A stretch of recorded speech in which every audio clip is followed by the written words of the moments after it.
So a little over a year ago, I found this amazing wasp's nest in the tree in my backyard. Maybe a problem. Now, they were pretty nice wasps. They weren't being mean or angry towards me, so I decided that I would just let them be and live out their term in my tree.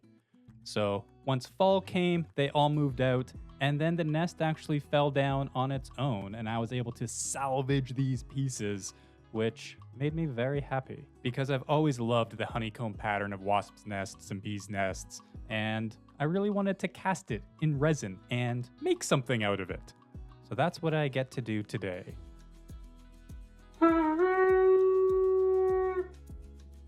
All right, so it has been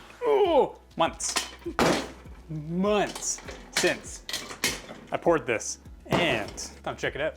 So I'm not gonna lie, I was pretty stoked at this point with how these castings turned out. And the thing that was even better than the castings was removing them from the little cups and margarine container. It was just very satisfying. Oh, there it goes.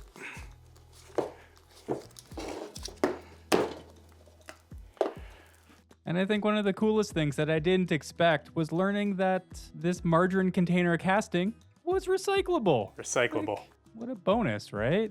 Save the planet. So once I got the wasp's nest all mounted up on the lathe, this is where expectation and reality started to diverge. And things started to go a little bit wrong.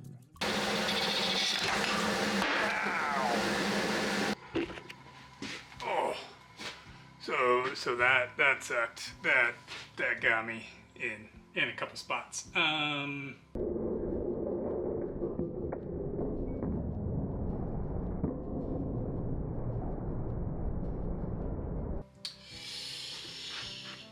And tore out the bottom of that really, really well. So I know the definition of insanity is doing the same thing over and over and expecting different results, but we're gonna try it again, because why not?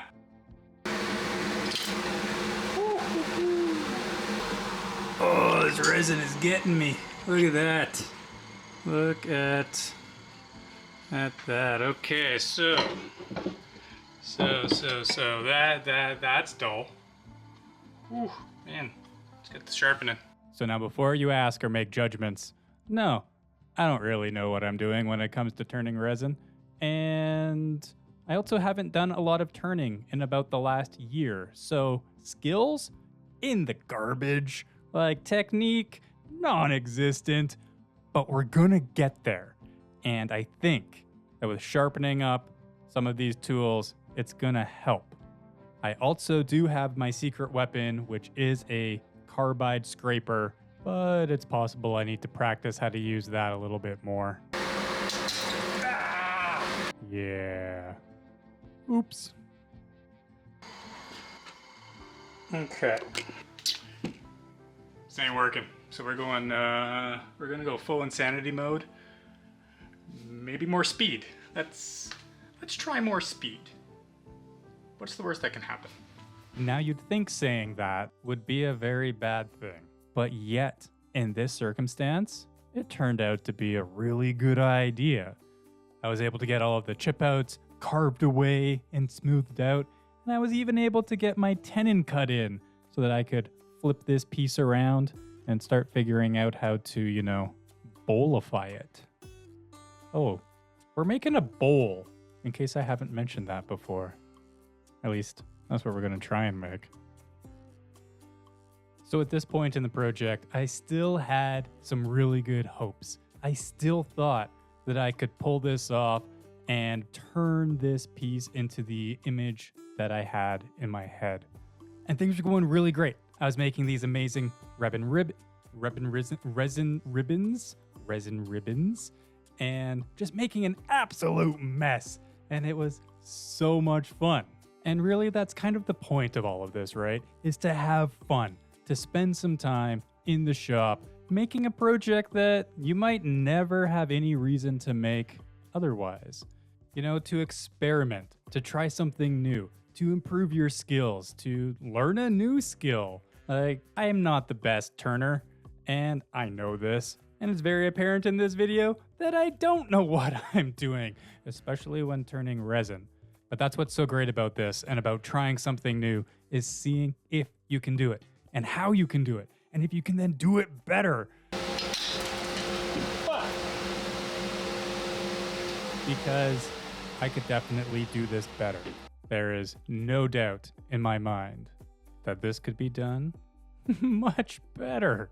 But even with all of the issues and the problems and the chip out, I would much rather spend the day in the shop and end up with a complete failure of a project than spend the day sitting on the couch wishing, thinking, hoping that I could have gone and made something, or that I knew how to do it, or that I could just do it if it wasn't for these 300 other reasons that kept me from just going and doing it.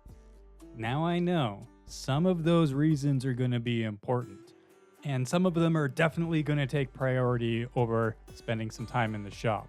But life is short, and you need to make sure that you're going to prioritize the things that you want in life. And if you want shop time, you got to make that happen. If you want to travel, you got to make that happen. Because at the end of the day, there is going to be enough time for something that you find important enough. So don't go through life wishing and hoping that there was more time and only if there was, I could do this thing, or only if I had more money, or only if I had the skills or the tools or the ability to do it. But those are all excuses. The only ifs are reasons that you are convincing yourself not to do something that you want. So you have to realize the things that are actually important to you and the things that you are okay not doing. And once you've come to that realization, it's going to make it so much easier to be able to find the time to spend in the shop, to find the money or the motivation to do the things that you've always wanted to do. And it's also going to help you realize that it's okay to fail, that it's okay to try something new, even though it's probably not going to turn out the way that you want it to or the way that you expect.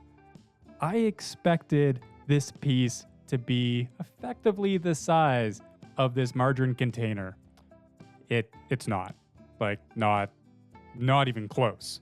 I expected to be able to call this a bowl, but I think it's more of like a small dish, maybe for like rings or dice or something of that nature.